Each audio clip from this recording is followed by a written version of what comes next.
It was the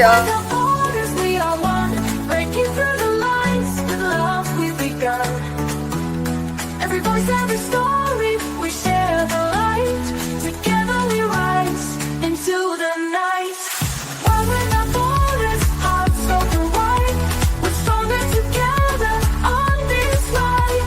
With every connection, the world's inside. One step closer to shining bright. Hey guys, hi everyone joining us. Welcome to World Without Borders, our episode 4. Can you believe it? We are almost halfway through December, and here we are coming to chat to you today about how you grew up in your space, right? What was that childhood like? What were the influences over your life during your childhood? And let me just, before we start, let's introduce ourselves, guys. So, Suzy, please tell everyone who you are. I am Suzy and I'm a host in this podcast. Awesome. Suzy, where are you based? I am based in the US, but I'm a Cameroonian. Happy to be. Awesome. I'm a global citizen. Here we go. Love it. Renata, how about you?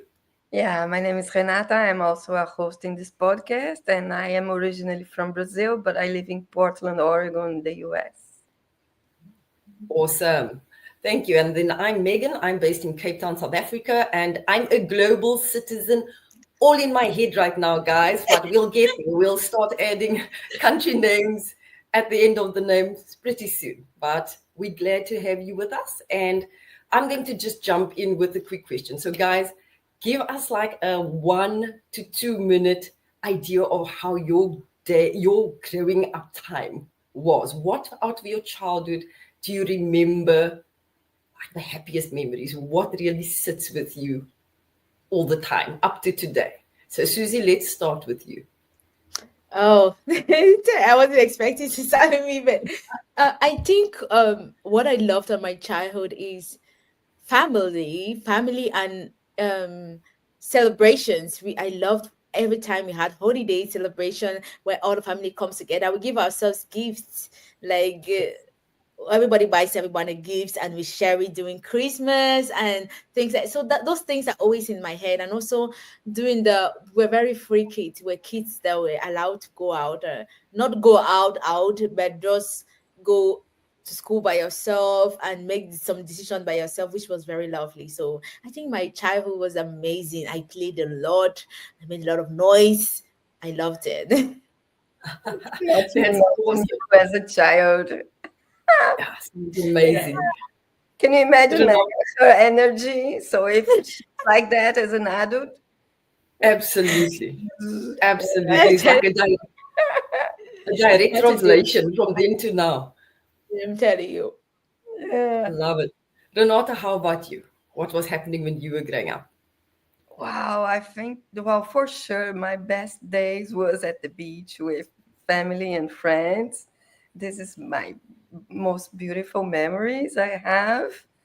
My family from my mother's side is from Rio de Janeiro, and my father is from São Paulo. And so we were raised in São Paulo, even if I was born in Rio. But every holidays, and vacation, and we went to see my grandmother and my mom's family in Rio, and we wanted to go to the beach. And that was like the biggest point of my childhood, for sure. Love it. Yeah. Love it. It's clear that for all of us, the family and friends and, just being outdoors and being free is a really big part of what we've experienced, because I grew up in a little town called Ocean View in Cape Town. And our little town was surrounded by mountains. And we could walk to the beach within about half an hour, right? Our closest beach. And we were surrounded. We were spoiled for choice in terms of mountains and oceans and so on. So it was very outdoorsy, very free lifestyle for the kids. I love the fact that I grew up in that space of time where kids were allowed to play outside until the sun set and your parents just let you be, so you went home to eat and then you disappeared and your parents didn't bother you unless your chores weren't done. They didn't come and find you until the street lights went on. So that was fantastic for me. And then also the fact that my dad had a really big family. he was one of lots of siblings, and our family grew up, the cousins and the additions to the family grew up very closely. So we would have, for example, Christmas get-togethers at one aunt's house, and everybody would get gifts, you know. And as a child, to walk in and you see this mountain of gifts standing under the tree, and there's like 30 or 40 or 50 people just exchanging gifts. I remember also we grew up. My dad was an angler and a diver, and he would take us to the beach all the time. I would literally spend days and weekends and camping holidays next to the beach growing up. And that was just idyllic for me. So I'm completely blessed and happy with that childhood. Yeah, I agree with you because I literally lived at my neighbor's house. I used to tell people because it was just so free. Nothing was like they were not afraid that they would kidnap you. So every time I'm like at the neighbor's house or I'm in the house. So I was literally the neighbor's child and it was totally normal. Always out, Absolutely. never home. Yeah, I had a few surrogate mums and dads as well, where, you know, during different stages of my life, my parents would know where they should go and look for me because Yes, I was at that exactly. parent's house and I was sleeping over and playing there. So that's pretty much it. And Renata, on your side, how many families did you adopt? I have a very small family because all my cousins are only child. So I have just three cousins for all the family. Wow. Yeah, Oh, yeah, wow. it's Oh, a very small family. Oh, yeah, we wow. have a huge family. I don't even know everybody. I don't know Yeah, everybody in my family. No, I don't know. No, I do not. There's how just many? so many people. yeah. My mother alone It's, has 9 children. Oh, wow. So Yes. it's just a lot. And then my father, I don't know, and his own side, and then my mother's own side had to find her sister. Some of them have 9 children still, and my mother's had 9 children. Mother had nine Wow. children, so it's too big. I barely Big. know the cousins. I know the neighbors though. I can tell you There the we go. neighbor. I all these idea. It was just so free, and my dad built this very big house. We're just there in the house with a lot of children. My dad has 2 wives, so it was like a house full of children always and always. It was just so fun. I Yes. loved it. I missed it the day I landed to US. I knew how important it was because I missed it. Right, right. You Yeah. you do miss it. And as I was chatting to you guys before we started this episode, I was saying that my daughter's an only child in terms of my biological kids. I'm a happy stepmom as well, but my stepkids are out of the house. They're quite a bit older than my daughter is, and so she grew up pretty much as an only child in the house with us over the last few years. And for her, it's a completely different experience growing up than for my husband and myself. For example, my husband also has quite a large family, and they were also very outgoing, very active, always camping. So they were also always with cousins and family and friends. And my daughter's got a completely different experience. So we do what we can to expose her to the family and the friends and the other people out there, because although life is a lot more sheltered and less secure than it used to be, I think it's really important that we still give them that very social and that freedom to be able to explore. What do you think about that, Renata? I think that the sense of belong is very important for, yeah, for someone.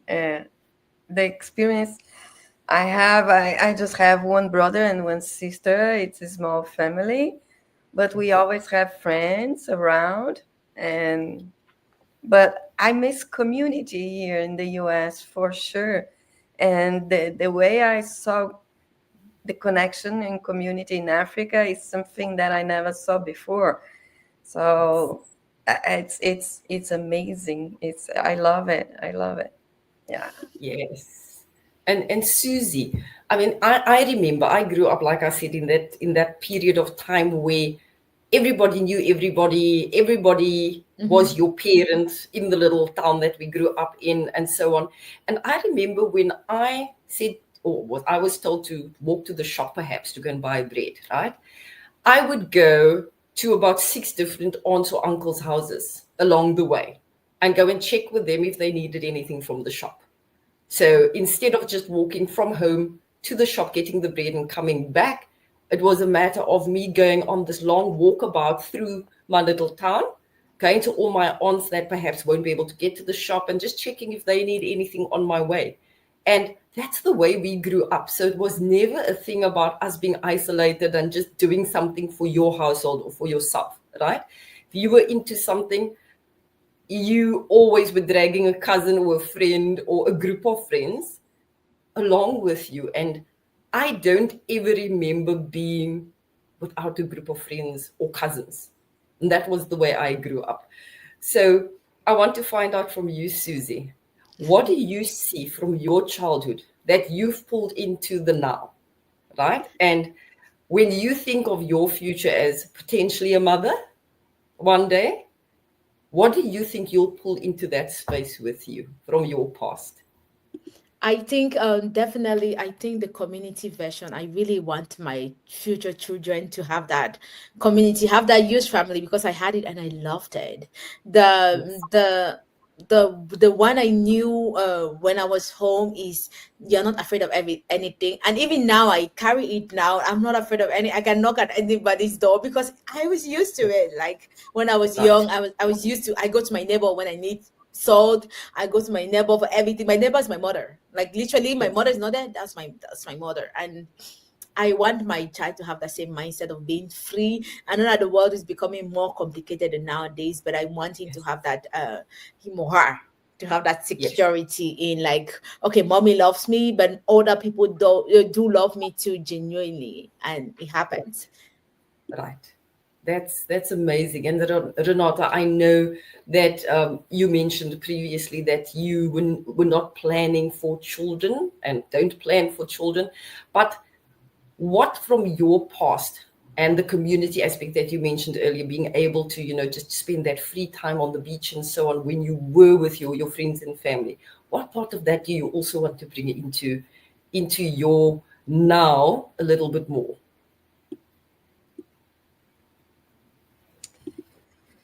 Yeah, I think I miss a lot the community, and because I think it's important. It's important to grow and to rest in the same time. Like when you release, when you are comfortable with people that are not going to judge you. That they love you and they support you. So this is a blast. Yeah, for Yes, sure. absolutely.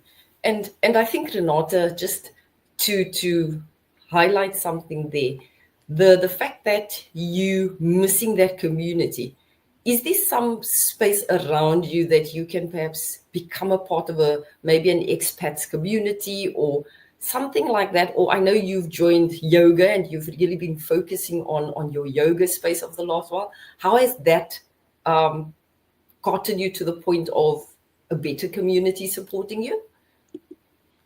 Oh, that's been very, very helpful. Yeah. So today, as I'm working from home, so yeah, my community is the yoga. So for sure, my Yeah, sisters from yoga. So yeah, it's beautiful, and we support each other. It's amazing. that's awesome. And We I all think, live in the same neighborhood. It's all walking distance, so that's great. Yeah, yeah, easy to see each other. right.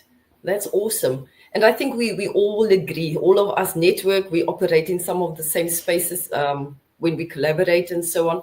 I think it's important for all of us to have that place that we can go to, or places that we can go to where we just settle in and feel like we are at home, right?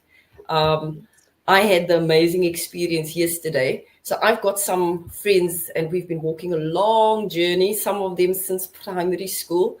Um, Nice group of ladies, and we've been supporting each other through life. I mean, some of us literally were at primary school together, saw one another, graduate, find work, marry, get divorced, have kids, and we've walked this whole journey together over many years.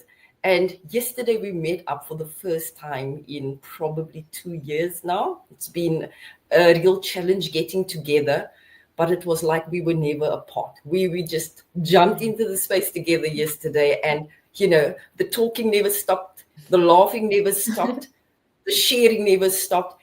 And for me, that's important. I network a lot, and I work and I operate in a lot of communities for my work. But I think it's really important for me, as the type of person I am, also to have that really solid base of people I can depend on and people that I can go to with anything. And that's what those ladies are to me. I can literally pick up my phone and just go, guys, I need something here. I need you guys that I with me right now. And so for me, that has been a saving grace through all my years, because no matter what's happening on the work front or personally, I always have them to fall back on. And Wow. I think that's really important, for anybody to have. And it's something that, again, I encourage my daughter, for example, that grew up so differently without all of the community factors I had. I really encourage her to be more social in different groups and figure out what you like, right? Because those are the social experiences that will tell you, yeah, I don't really like this experience, or I don't like those kinds of people, or I don't like this kind of experience. That's not where I want to spend my time. What are your guys' thoughts on this? Suzy, jump in here. Yes, I definitely was about to to jump in when you stopped me. I was like, when I was young, in my younger age, I'm still young, but anyway, when I was young, I used to You do are. volleyball. I used to play volleyball, and I really loved it, to have that community where you go and play and come back home. I used to do volleyball training to go to competition. Like, it was just so fun. That community is really a great support, and you don't discover it till you don't have it anymore. Like, being here in the US, this community thing is not really a thing here. They're very Yes. isolated people, and you're used to like jumping. I was never home. I was not a child that was meant to be home. Like, I'm always, if not in like church things, at school, I am with friends, I am always somewhere. So being at home for me was like, no, it was like punishment. If you tell me stay at home Yes. for one day, I was like, why would you want to Yes. punish me? I need to live my life. Let me go. So that vision, but yeah, I'm home all the time, work from home every time. You're just home. And that is Yes. just so different. I don't want my child to have that life. I Yeah. want to have the person to be free, like a free bird. I love that. I love that. And I mean, you and I share that love of volleyball, and the fact that both of us played, and for a long time as well. You build that camaraderie in the team. And I mean, I played since high school until my daughter was about 3 years old. That's when I stopped playing volleyball. So it's been another like lifelong journey for me in that Yes. space until the bones decided we're not doing this anymore, right? Okay. And No that was the jumping. end. Yes, yes. It took a little toll there, but it was so worth it. Renata, I mean, come now. You are from Brazil. Please tell me you played volleyball as well. Oh Come my now, God. on the bench. I always hated sports. I was always horrible on that. Yeah. And my brother and my sister was excellent, like competitions, medals, and I was like, oh, No, this is not for me.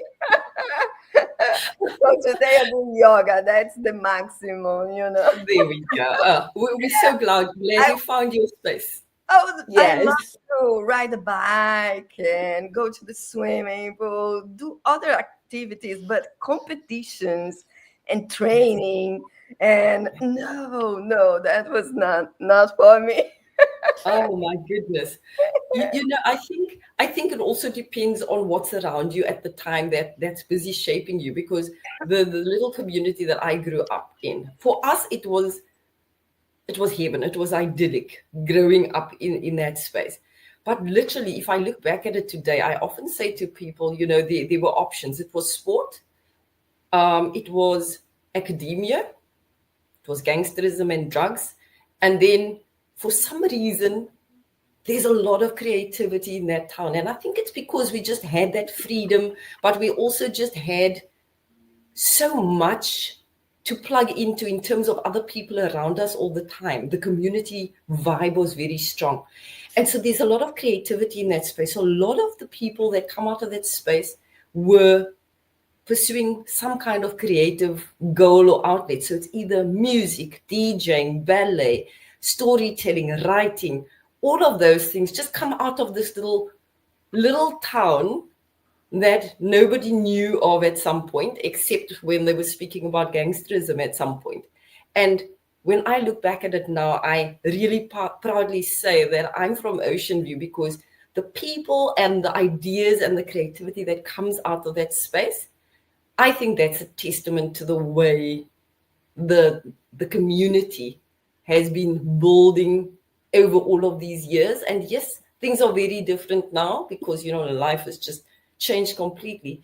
But I think the fact that I got to live in that era, within that community, with those people around me, it just definitely, that was my influence that I brought into the now for myself, because it's just, I am at my best when I've been to the ocean, been to the beach. Like yesterday, I went to the beach, met up with my friends, had a walk before I met up with them, went home with my sister, took a walk on the beach with her. We just caught up with one another.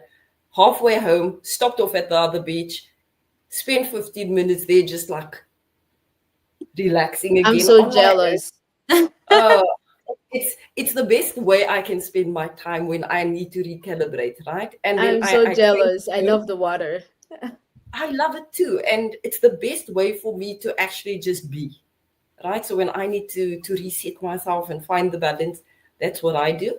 And so I think for me, that's what I brought into this space. My dad always says we've got seawater in our veins, because a lot of our community were involved in subsistence fishing.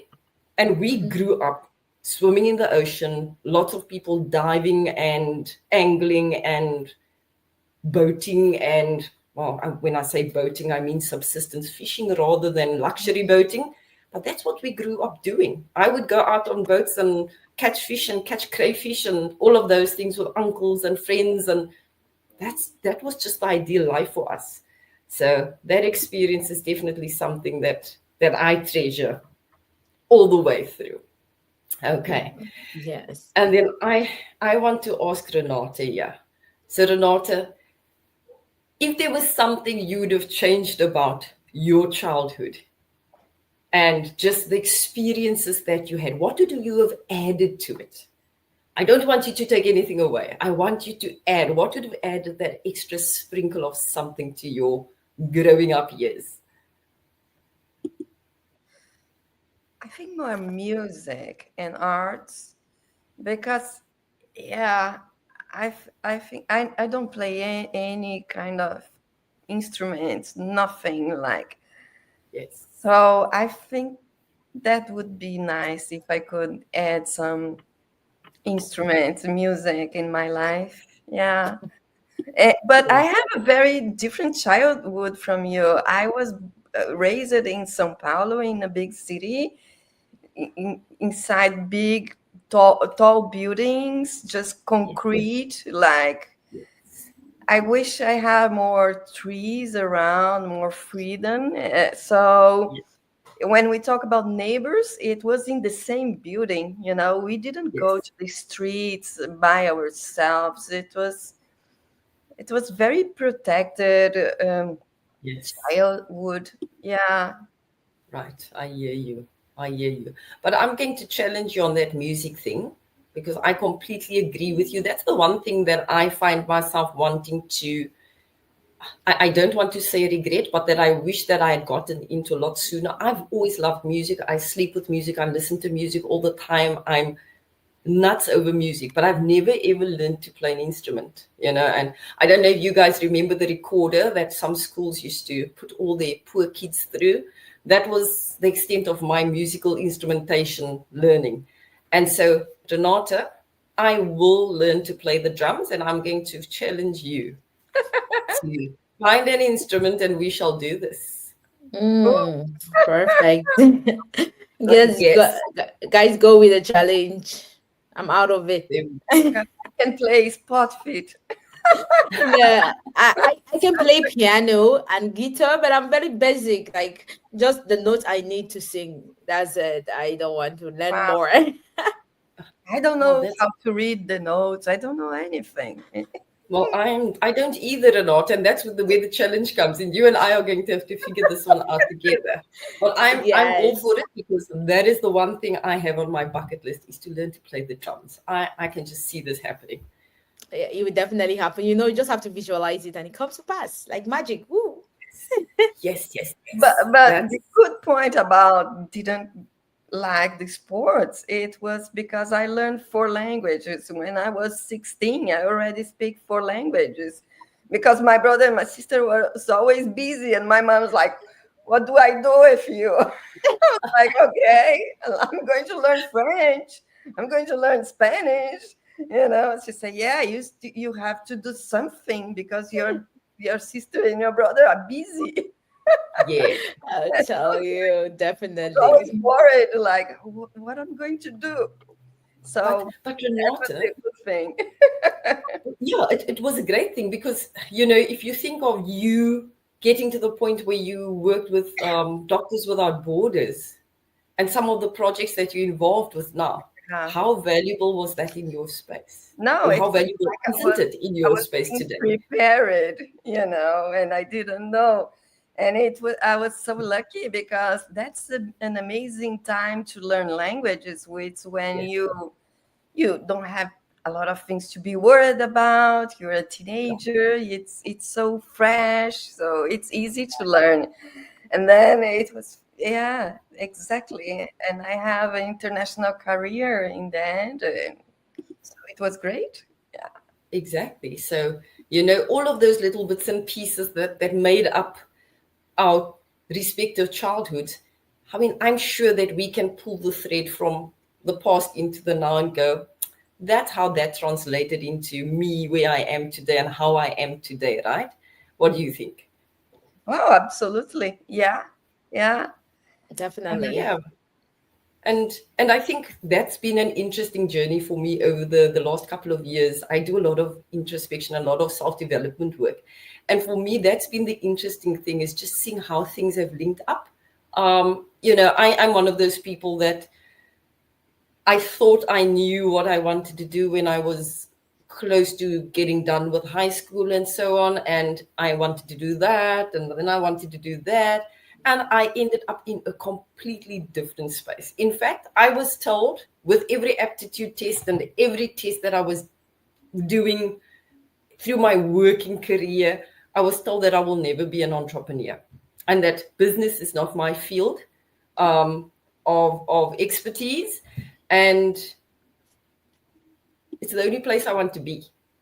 I'm not going back into any corporate space and so on. So it's just so amazing that all those threads are tying up. And it's important for us, I think, also to remember then that we need to keep digging deep and finding out what it is that we actually want because there's so much noise around us, so many influences around us all the time, and so many people just pushing us in directions that they want us to go. I agree with you Right? on that point. And I took a lot of tests, exams. They definitely said that I was meant to do business. I'm business entrepreneur, Capricorn, all business minded. And I was Yes. like, oh, okay, I will do business. I love business. I cannot even do without it. So I Wow. definitely agree with you on that point. And sometimes you really, really have to shut down the noise because if we keep listening to the noise, my father wants me to be, for example, my father wanted me to do banking. My mother wants me to do doctorate, to be a doctor. I don't want to do banking. I don't want to be a doctor. That is none of what I want to do in my life. I remember I told them clearly, Mommy, I want to do computer science. Trust me in this. Promise you that if you put me in this field, I'm going to pass. I'm going to be the best. Just trust me. And she was like, you know what? You looked very determined. Even if I put you in the economic banking school, you're going to fail. I'm like, yes, I'm going to fail. Yeah. And it was like, okay, Right. I'm going to put you in the school that is worth my money. And I succeeded. So I think definitely we should listen to the inner voice. I agree with you on that. Yeah, sure. Renata, you got anything to add to that before we start rounding off?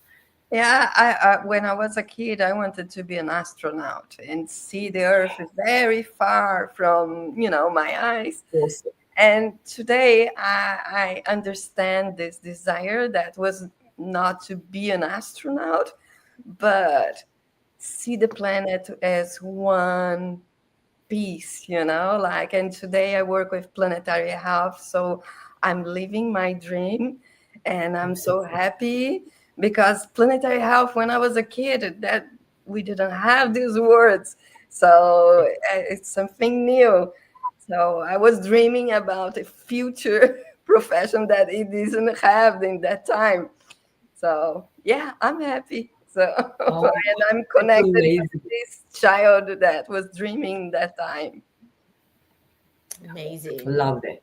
Love that. So, on that note, I think we're going to sign off and round off this episode 4. Thank you for joining us. And please remember, we go live every Tuesday at 11 a.m. EDT. And please subscribe to our channel, like, engage with us, enjoy what we're putting forward for you. And if you've got any topics you'd like us to cover as a hosting team, please drop us a line and we're more than happy to do that. Thank you, ladies. Great having you here to chat about the subject. And we'll see you next time. Thank Thank you. you. Bye. Bye. Bye-bye. We're crossing oceans, crossing skies, lifting each other as we rise. No more limits, no more walls. Together we answer the world's calls. World without borders, we are free, telling the stories of humanity. No more divide, we stand as one. Together, together, our journey's begun.